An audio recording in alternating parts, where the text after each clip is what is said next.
again. Kol Yisroel, Kol Yisroel Arevim, Kol Yisroel Arevim Ze Bozeh. This book came out in 1967. It blew the lid off something that the Jewish establishment had hemmed and hawed about for many years. The book is entitled While 6 Million Died. It was not written by a Jew, but an observer who was startled to see that so many things went wrong. And the question was not so much how could we have saved 6 million Jews, but indeed, with all the opportunities that we had, why did 6 million die? Hello, I'm Rabbi Yaakov Spivak along with Zeb Renner. We don't know when you're watching this program, but I will tell you this. The questions that we are going to explore today are questions that have remained for the last 40 years and may never be solved. The people we have on are historical figures. We are fortunate to have them with us today, but their pictures will remain in Jewish history books for many, many years. We have witness to the Holocaust. Our guest in this segment is Dr. Gerhart Riegner. He was the first, according to most history books, to let the Jewish establishment know that Hitler had indeed decided to destroy the Jews of Europe. We'll be back with him right after the following messages. How did you discover that the Holocaust was taking place? The news about the Holocaust reached us in various stages. The tragedy did not unfold itself in one blow. When I left Germany in 1933, as a young man of 21, I knew then that was the end of German Jewry. I was not particularly intelligent, but I had good Jewish background, had a good political education, and I left a few weeks after the elections of 1933 and after the boycott day of April. You felt that 1933, the end of German Jewry, was near. There was no doubt for me that this was the end of German Jewry. And yet, according Not that I knew Holocaust extermination, but that the aim of the Nazis was to get rid of the Jews, to throw them out of their post, to throw them out of Germany, to deprive them of their rights. There was no doubt whatsoever in my mind. Dr. Riegner, Arthur Morris in his book, While 6 Million Died, opens with you. He says, on August 1st, 1942, history thrust a terrible burden upon Gerhart Riegner, the representative in Switzerland of the World Jewish Congress. On that day, Riegner, who had himself fled from Nazi Germany, learned from a leading German industrialist that many months before, Hitler had ordered the extermination of all the Jews in Europe. The information relayed in Lausanne at the risk of the German's life even specified the instrument of murder, prussic acid, the lethal ingredient of Zyklon B gas. Dr. Riegner, you forwarded that information to Stephen Wise in New York on August 28th. He had that information. Is that correct? On August 8th. August 8th. He had the information on August 28th because the message was suppressed by the State Department. And all right, but he did have permission. Similar message was sent by me the same day to Sidney Silverman, who was the head of the British section of the World Jewish Congress in London, a member of parliament who was head of the British section, and he got the message 10 days later. All right, you are the man, you are the prophet of doom, the Isaiah, the Jeremiah, the one who has the news. Eicha Yoshua Badod, woe how she will dwell alone, what is going to happen. Now let's follow this through. On August 28, Stephen Wise has permission, is not legally blocked from informing the American Jewish community that Hitler has planned at Wannsee the destruction, the total annihilation of European Jewry. Stephen Wise does not give that information out publicly to the Jewish community until the middle of November, 2.5 months. He does not tell the Jewish people of America about this. Dr. Riegner, why did he suppress your message? The message was suppressed not by Stephen Wise, but by the State Department. But on August 28th... Excuse me. Yeah. The State Department had the message already on the 10th of August. It didn't deliver the message to any Jewish leader. And when it came through another source, Wise and Goldman went to the State Department and spoke to Sumner Welles and informed them. They didn't know that Sumner Welles and the State Department had the message before.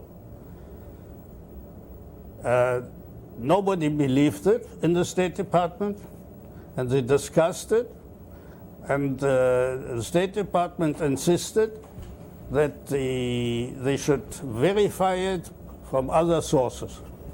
And they decided to inform and to consult, particularly the Vatican on this matter, whether they had any news. Wise, apparently, I am not entitled to speak for Wise because he never discussed this with me. Wise felt that it was important to keep the source of information open and therefore accepted the advice not to publish it immediately. In other words... We know today that a few days later he informed Jewish leaders and called together a meeting of Jewish leaders. My question... On the 5th of September, at the same time he consulted other leaders. There is a very interesting and very moving letter to Felix Frankfurter from Wise on the 3rd or 4th of September, where he asked him, he writes about the message he has, in which he asked him, Felix Frankfurter, the Supreme Judge, was quite an important personality in this country. He was in close contact with the President, desperately asking him, and what can we do about it? There's another letter from Stephen Wise, and I'm only quoting what I have read, documented in the letters of Stephen Wise to James Holmes Holmes, the Unitarian pastor with whom he was very friendly with him. Friendly, we have connected, his and diary a very fine man. And he writes that I am absolutely desperate. I have before me a telegram which announces whatever it announced, and I'm desperate. What can we do? Question was not so easily solved. Question was Stephen Wise, and I'm not here to judge him. I was not in his position. Stephen Wise was the protagonist in the fight against Hitler. He was the first to take up the challenge. He was in the German mind the major fighter against Nazism, long even before Hitler came to power. I remember when I was in Germany that he made headlines in the Völkische Beobachter, in the Angriff, the papers of Hitler and the papers of Goebbels, in which he made headlines. Der Rabbiner Wiese, as they called him, who is the major fool of the German people and the National Socialist. Well, my only question to you is, why do we get the impression, and did Stephen Wise not let the American public as a whole know that information for 2.5 months because he wasn't sure it was true, or because he felt it would be? Because he had promised the State Department not to make it public before they had received some kind of revelation from other sources. That was the reason. And when he spoke a few days later to Jewish leaders, and this is a fact that he did, from the first days of September, a great number of Jewish leaders were informed. Dr. Riegner, it's very hard to sit and look in retrospect and analyze, but I'd like to you to bear with us for just one moment. Looking back at the actions of or the inaction of Jewish leaders during the Holocaust, would you say there was an adequate response to help our brethren in Europe during the Holocaust? Let me say, these questions are not so easily replied to by yes and by no. The situation in 1984 is fundamentally different from the situation in the 30s and in the 40s. And do not transpose the Jewish community as means of action, its mood, its power, into the situation of in the 30s or in the 40s, where the major characteristics of the Jewish position was complete powerlessness. This is what we have to accept. That was a fact. American Jewry was powerless. American Jewry did not even dare to speak about Jews during 2 years, the first years of the war, because they were afraid of being accused of dragging America into the war. America was in a situation, and you know this better than I know, but I follow it from far, was in a situation of complete isolationism. It was not America of today. It was America deeply influenced by anti-Semitic movements, by a German Bund which was very active with German propaganda, by a Catholic priest, Coughlin, who spoke twice a week on the radio with anti-Semitic speeches, with another publicist, Smith, who did this, forgot the first name, who did exactly the same. Right. Let me just, I don't mean to interrupt you, Doctor. We have just some time constraints. I want to come back and have you expand on what you're saying. Our guest is Dr. Gerhart Riegner, who first let the world know about the plan to destroy European Jewry. Rabbi Yaakov Spivak here along with Zeb Renner. We'll be back with this fascinating and rather tormenting subject after the following messages.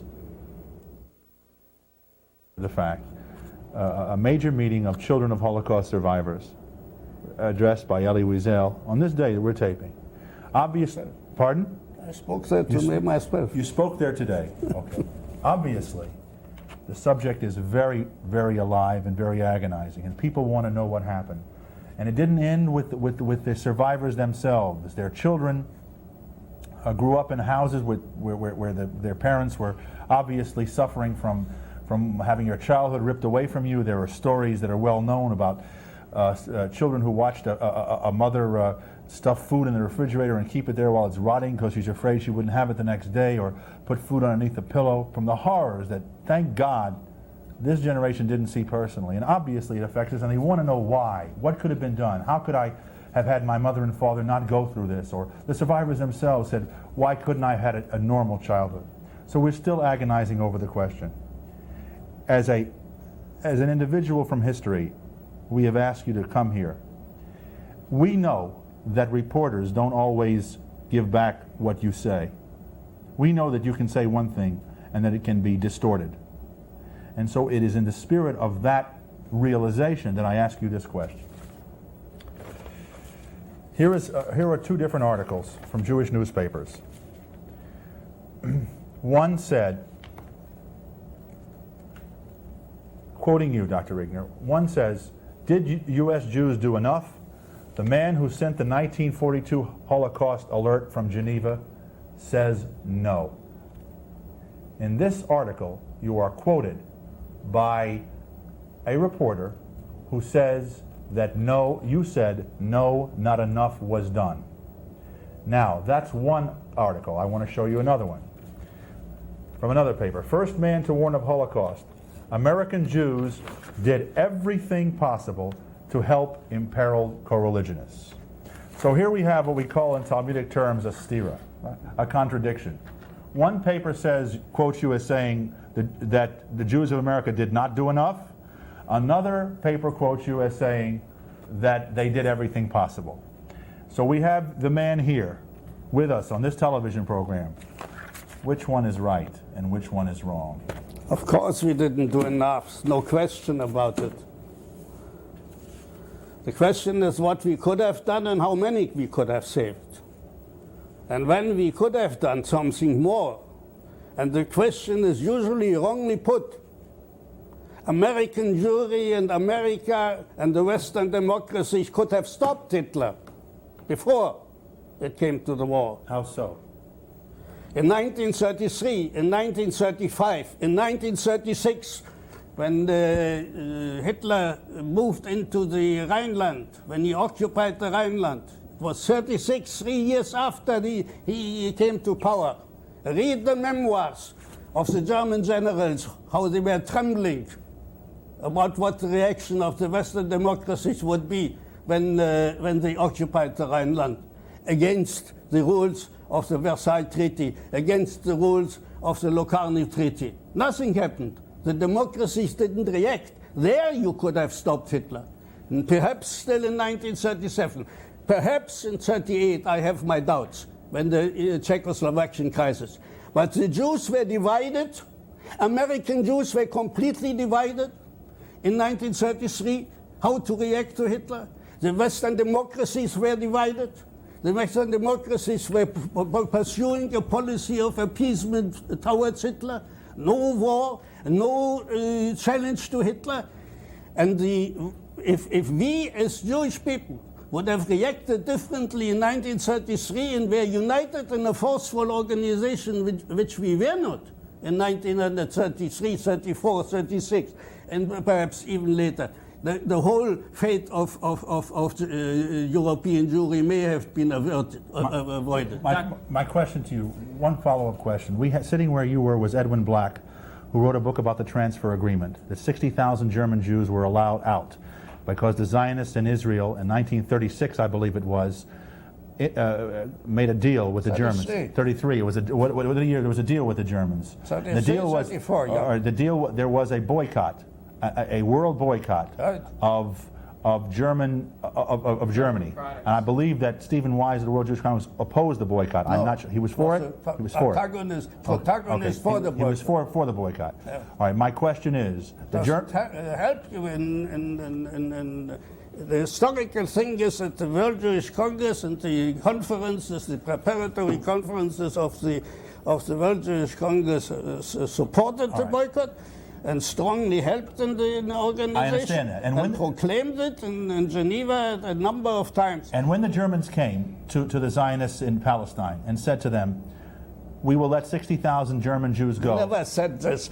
This is all distortion of history. The question came up that the Zionists tried to help to get Jews out of Germany, as many as they could. And they were absolutely entitled to do this. Well, let me just, for our viewers who don't know, correct me if I'm wrong. There's never was an offer of 60,000 Jews. It was a certificate of a capitalist certificate. When you had £1,000, you could get such a certificate, and this was in the transfer of the £1,000 were through commercial goods with the German sold to Palestine. But what Black claims in his book is that the outcome was that the Zionists in Palestine agreed to try to influence the world to stop the boycott of Germany in return for the fact that these Jews would go out of Germany. Are you saying he is wrong? It's not true. The Zionists did not want to stop the boycott. They said we have to save individual Jews, and we saved them. And while this was not exactly in conformity with the world boycott, historically speaking, both were right. Those who declared the boycott in order to damage the German economy, and those who declared we have to save as many Jews as we can, and who made certain contraventions to the boycott movement. This may be logically not satisfactory, but historically both decisions were right. Dr. Riegner, we focus in on about the American Jewish leaders as well as the American government. Did they do and not do enough to save Jews? Let's look at Europe. Let's look at Britain. Did the English government do enough? Listen, no government, no Jewish organization, no Jewish leader, not myself, did we enough. When you have a result of 6 million dead You cannot be proud of what you have done. Our generation failed and lost the war against Hitler. There's no doubt about this, and we cannot avoid it. And we should say it to our children. Protest alone does not guarantee you success. We did our best. We mobilized 1.5 million Jews in New York, what has never happened since and has never happened before, in order to fight Hitler. And it was Stephen Weiss who was at the head of this movement. But protest alone doesn't succeed. The question is whether you have power. Dr. Riegner, the question is whether you can influence governments. Now, we have certainly not done enough, and the governments haven't done enough. The question is what in the war you could still save. Dr. Riegner, briefly, I just wanted to focus on did the Churchill in particular issue orders to bomb the camps, and was his orders ignored? Yes. That is one of the strangest things in history. It is one of the most strangest things. I spoke to you about that. We have a situation here in which Churchill wanted to have Auschwitz bombed, and the British down in the chain of command stopped it. And we have a situation in which in Germany, the Germans wanted to make a deal to save Jews, and for money, for Jews for trucks, Jews for this, and the British would not go along with it. Now, isn't that insane? In other words, the Allies were impeding the saving of Jews by refusing to bomb Auschwitz, and the Nazis were trying to, for whatever reason, to get the few saved for their own benefit. Isn't that an inferno of insanity? Well, the Germans didn't sell all didn't make the proposals of the deal. Some Germans. Some people, when the discipline of the Nazi very strict military party establishment started to crumble, there were already appearances of disintegration and personal desire to protect themselves.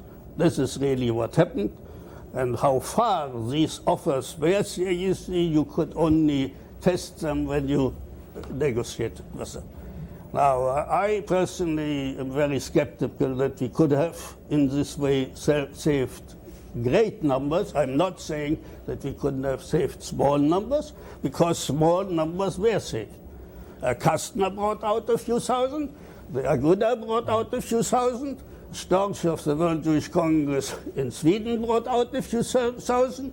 It was in the last phase of the Nazi government, of the Nazi regime, that such questions, such possibilities for bribing were possible, also because we had the support of the War Refugee Board, which we didn't have. It means of the American government, which we didn't have before. Dr. Riegner, I want to thank you very, very much, because our time limitations. It's a subject that I feel, on behalf of our viewers, I want to express how honored we are to have had you here, and you are living history, and we hope that that you will be able to tell people and to clear up this and to make it.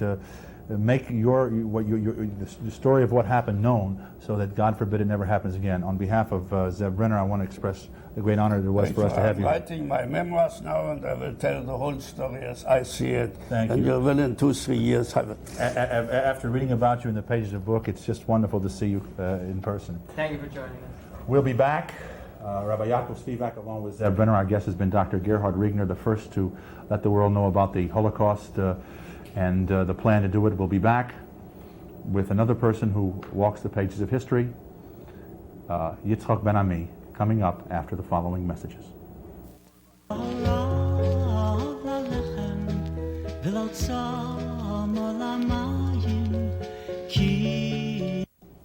Welcome back. Rabbi Yaakov Spivak along with Zev Brenner. We've just heard from Dr. Gerhart Riegner, and now I have another book I want to show you. It's called Years of Wrath, Days of Glory. It is also about the Holocaust, but it is written from a completely different perspective. It is our responsibility to you to give you both sides of a story. You've just heard one, and now the other.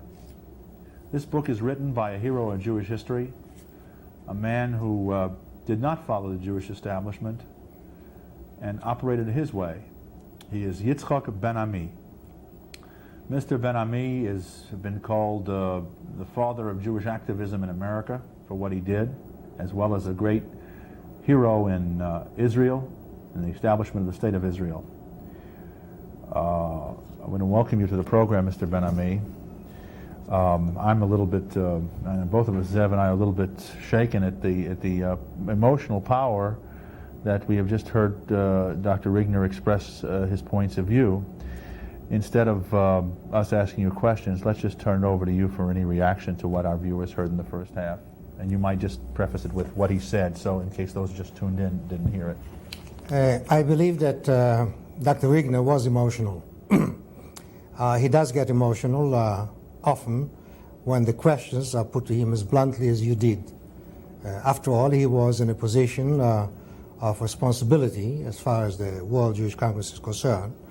Although he was then a young man, he was not the top man in the delegation. Richard Lichtheim, who was the senior member of the Jewish Agency, was the man who represented both the World Jewish Congress and the Jewish Agency on all matters concerning the occupied territories.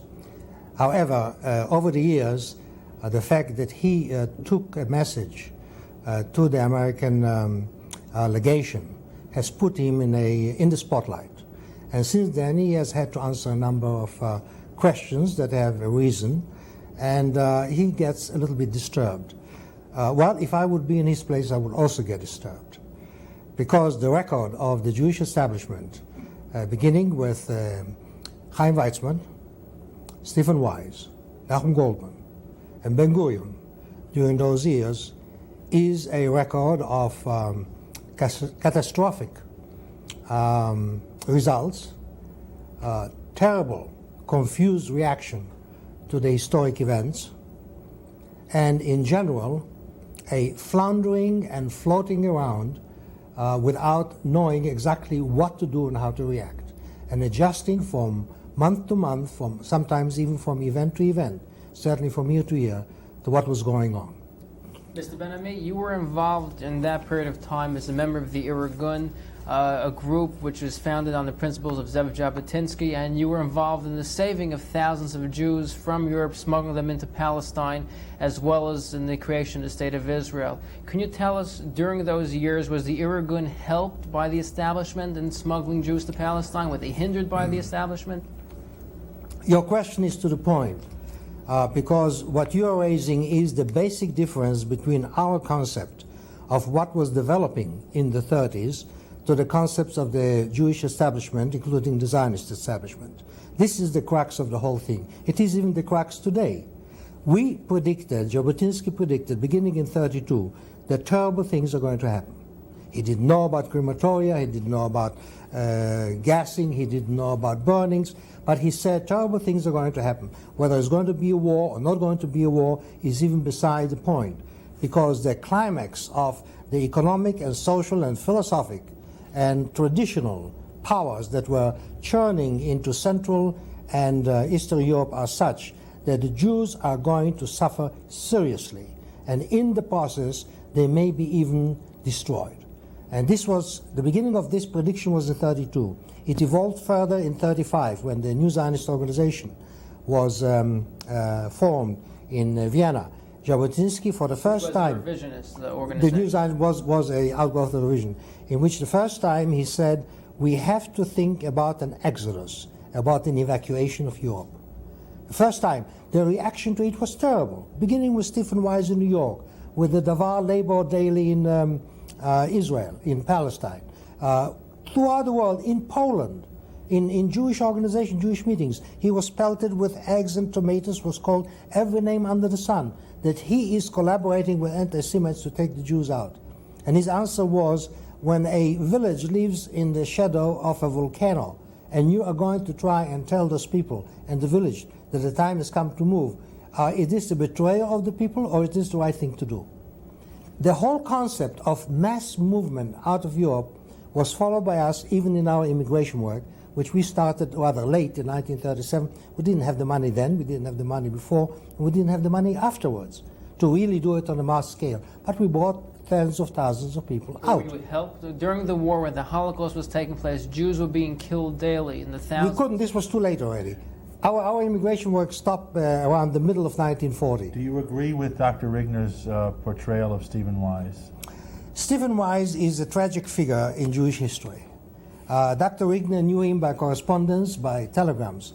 I knew Stephen Wise by the men who opposed our work in this country when we came here on behalf of the Irgun to try and mobilize funds for the so-called illegal immigration, when we tried to arouse public opinion for our activities. It isn't true, as Dr. Riegner says, that the word Jew wasn't mentioned.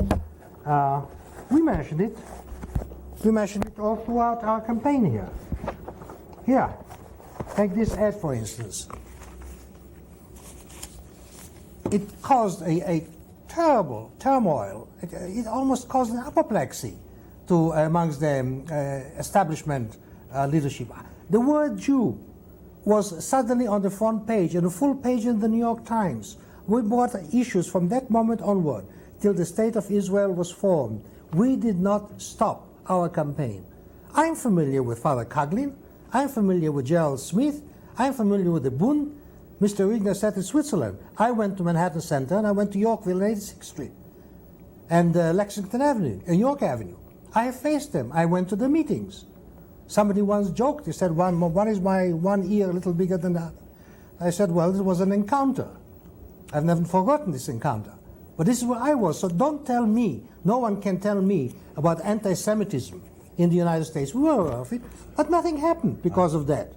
Let me ask you, we're going to, let me ask you to hold on to this. We're going to come back to Yitzhak Ben-Ami, his comments on what happened in our exploration of could more have been done. It's a subject which is a very painful one, but we all have to know because we are asking and our children will ask, why did 6 million Jews die? And when we come back, we're going to show you that there were demonstrations during World War II or during that time. There was a demonstration in Madison Square Garden, and we have footage of it. And you will see what that demonstration was, and you will also hear Mr. Ben-Ami's comment on it. Rabbi Yaakov Spivak along with Zev Brenner. Stay tuned. We'll be back after the following messages.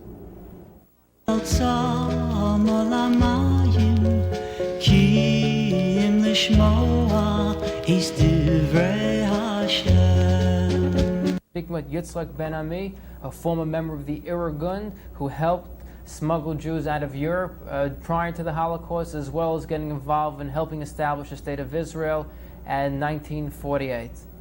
There has been much written about the fact that there were no demonstrations on behalf of European Jewry during World War II. This is a fallacious allegation. There were demonstrations, and we have a newsreel clip of one of them. It's 1 minute and 18 seconds, and you will see it at the famous actor Paul Muni, as well as the demonstration in which he spoke at Madison Square Garden. Here is that film clip of the demonstration on behalf of Soviet Jewry, which took place, rather European Jewry, which took place in Madison Square Garden during World War II. Here it is. Solemn memorial service for Europe's murdered Jews. In New York's Madison Square Garden, two audiences totaling 40,000 see an impressive pageant. European rabbis who themselves escaped Hitler's ghettos, and the Torah, scrolls of ancient biblical law. Then the pageant salutes the Jews who have given their lives as soldiers of United Nations armies. Sponsored by the Committee for a Jewish Army of Stateless and Palestinian Jews, the pageant portrays the post-war peace table, with Jews who have died in many lands having no land to represent them. The voices of Europe's 2 million massacred Jews cry to the peacemakers, "Remember us, remember us." Now narrator Paul Muni. There are 4 million Jews surviving in Europe. The Germans have promised to deliver to the world by the end of the year a Christmas package of 4 million dead Jews. And this is not a Jewish problem. It is a problem that belongs to humanity. And it is a challenge to to the soul of man.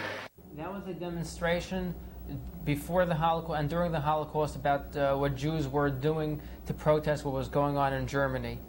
Mr. Ben-Ami, in our previous segment with Dr. Riegner mentioned that Jews were powerless in this country. They couldn't get things done the way they can get done today. However, I believe there were proclamations made on behalf of the persecuted Jews. There was attention given to the Jews. Can you tell us about one proclamation that we're going to show up? And any comments that you have on that demonstration? To begin with, Dr. Riegner is wrong in his statement that Jews in this country during the first year of the war were afraid to demonstrate. There were 5,000 people who came to Manhattan Center in and outside to listen to Zev Jabotinsky in May 1940 and to Colonel Patterson, who called for the formation of a Jewish army. So there was no question of fear or whatever it is. And the same kind of meetings took place in other places. The point that is important is that the Jewish leadership, whatever it was then, it was a handful of people. Joseph Poskar for the American Jewish Committee, Stephen Wise for the World Jewish Congress, American Jewish Congress, Zionist Organization. He represented almost all other organizations. They were the people who kept down the profile of American Jewry. American Jewry was not organized. It was not organized in today's manner. Of course not. We agree on that. But the heart of the people was in the right place. Because when we decided that the time has come to take the core question of the Holocaust and the extermination and destruction of European Jewry out of the closet and out of the obituary page of the New York Times to make a public issue, and we organized the pageant Will Never Die, which traveled from one city to another with tens of thousands of people coming to watch it. Was that with Ben Hecht's? Ben Hecht's script. Then you saw that the people are ready to demonstrate. It wasn't that they were afraid. The leaders didn't call upon them. In other words, that film clip we just saw with the demonstration was organized by you, that demonstration? Right. It was organized by us under the auspices of the Committee for a Jewish Army. And at that day, Governor Dewey issued a proclamation calling the attention of the American public to what is going on in Europe and saying that we have to take steps to help the people over there. And you know what Stephen Wise did? You asked me a few minutes ago about Stephen Wise. He communicated with Governor Dewey and asked him not to call back the proclamation, not to release it. Not to release it. Not to release, because it wasn't under the proper auspices. You mean, what you're saying is that there was inter-organizational squabbling got in the way of saving Jews? The squabble was very one-sided. Our group, the Irgun delegation that worked with the Committee for a Jewish Army and with the Emergency Committee to Save the Jewish People of Europe, did not squabble with others. We stayed away from the Jewish organizations. All right, now let me ask you this. First of all, the question is, Lucy Davidowitz claims that, historian claims that everything could have been done was done to save European Jewry. At least she says that there's nothing more that could have been done to save it. You disagree with that categorically? I totally disagree with that. Not enough was done. If whatever we did, which resulted in the War Refugee Board, for which we dedicated the whole year 1943, would have started by a combination of all Jewish organizations, things would have happened on a larger scale and earlier. Let's click off a few personalities in history. Churchill, quick view of him, 15 seconds. He was dedicated to one thing, to defeat the Nazis. The Jews really didn't interest him. What about Pope Pius XII? Interested in maintaining the network and the establishment of the church. This was primary. Anything as far as his sympathy towards the Jews that you're feeling on the matter? I don't think he cared one way or another. FDR, Franklin Delano Roosevelt, whom all my grandfather all voted for. He wanted to win the war, and he had a tough time. There was a strong isolationist movement in this country, and we're not going to muddy the water with Jewish issues. What about the Orthodox rabbis who demonstrated at the Capitol, Rabbi Lazer? This was in conjunction with us. This demonstration was organized by us and the rabbis. And it was probably the only demonstration in Washington throughout the Holocaust. And it was very impressive. And nothing happened. And FDR ran away from the White House when they were supposed to come there. Sam Rosenman told him that he tried to stop the hordes from storming the White House, and he went to dedicate an airfield. Congress and the State Department of the United States. Don't mix them up. The State Department was a catastrophe, especially as long as Breckinridge Long was in charge of the subject of European Jewry, immigration, and everything else. Congress and the Senate were good once we reached them, and we reached them. We started reaching them beginning in 1942 with a campaign for a Jewish army. From then on, they were the way. This was the way. You had to mobilize the American public. Stay away from the Jewish organizations. The Jewish masses will come with you. Go to Congress. Congress will force the executive, and this is what happened in January 44 when the War Refugee Board. But all this was at least a year too late, if not longer. Mr. Ben-Ami, before you documented about the friction between your group and, let's say, Stephen Weiss and other Jewish leaders, this friction also extended to Europe and also to Palestine before Israel was created, in the sense where Joel Brand, who was sent on a mission by Eichmann to rescue Jews and to trade Jews for trucks, was waylaid on that. Would you like to amplify about that, as well as attempts by your organization to rescue Jews even during the Holocaust? I'm talking about Dr. Williams Pearl's rescue of thousands of Jews. The Brandt incident, by the way, it is not really known. You can find it in Brandt's memoirs, which he dictated to a friend of his, that Eri Jabotinsky, the son of Zev, and Joseph Klarman, who represented the revisionist movement in Istanbul, went on the train in Ankara and warned Joel Brandt not to proceed to Aleppo. And Joel Brandt didn't listen to them, and he explained it later. He said, how could I listen to these people who had political motives when the leaders, the recognized leaders of the Jewish Agency, have told me that I can go safely towards the border under British control? And he was caught and held back, and this was it. What about demonstrations? Can you give us in 1 minute a scenario where a demonstration would have helped? What could have been done? Give us a 1 minute scenario how more Jews could have been saved. I believe that if the Jewish leadership would have preached to the following, to the congregations, to the temples, to the organizations, that something must be done quickly and immediately, and petitions and demonstrations in Washington. And it is another fallacy that I think Yehuda Bauer came up with, that no Jew could have demonstrated during the war against FDR. Well, we didn't demonstrate against FDR. We demonstrated to save the Jews. There was no backlash to the rabbis on the steps of the Capitol. The demonstration was a positive one. Let's do something. It was fantastic. It was all over the newsreels and everywhere else. What was wrong with that? But Stephen Wise was getting old. He was getting sick. It wasn't Stephen Wise of 1933 anymore. He gave up. By this time, when it was 1941-42, the same letters that Riegner quoted, I'm familiar with all the letters. You read them carefully. It's pathetic. And he was the most powerful man in the American Jewish community. Our guest is Yitzhak Ben-Ami. Rabbi Yaakov Spivak, along with Zev Brenner, will be back with some closing statements from Mr. Ben-Ami. Obviously, there is 40 years later still no agreement among the protagonists of that era as to what happened and what could have been done. So we'll leave it to you, our viewers, to take this in and to make your own decisions and to increase your information on this subject any way that you can. We'll be back with some final thoughts right after the following messages.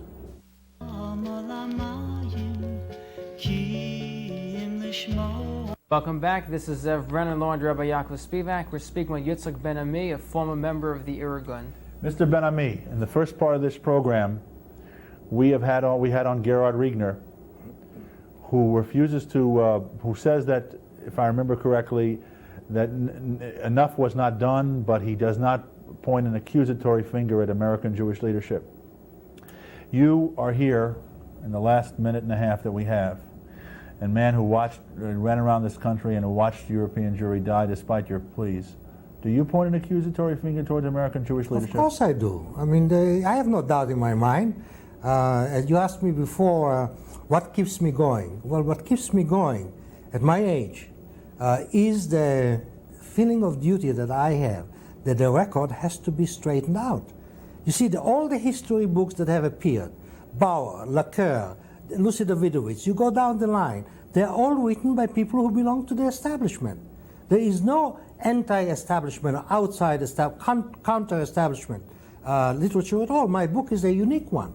And this is why it hasn't been reviewed in half of the Anglo-Jewish papers, or in the Hadassah News or Congress Weekly or commentary. Do you believe there's a conspiracy against you in the Jewish establishment? No, it's not a conspiracy. Not to publicize your work? It's not a conspiracy. They won't touch it. What for? They have to admit. They will have to admit failure on the attitude today towards Israel and the Likud government. It's all one story. It has never stopped. I'd like to thank Mr. Yitzhak Ben-Ami, author of the book Years of Wrath, Days of Glory, which is a fascinating story about that period of time in Jewish history, as well as a member of the Irgun, and which today is which is affiliated with the Cherut Party in Israel, the party of Menachem Begin and Yitzhak Shamir. Ladies and gentlemen, we have brought you two pieces of living history, Gerhart Riegner and Yitzhak Ben-Ami. They were both trying to save European Jewry from two different perspectives, and they do not either agree with what the other did. What was the true answer? What would have saved European Jewry? Well, we leave it to you to decide. With Soviet Jews, Ethiopian Jews, and the very existence of the State of Israel, where do we go from here? For Zev Brenner, this is Rabbi Yaakov Spivak saying, Seid gesund, lehitraot, shalom al Yisrael, and most of all, my friend, Chazak.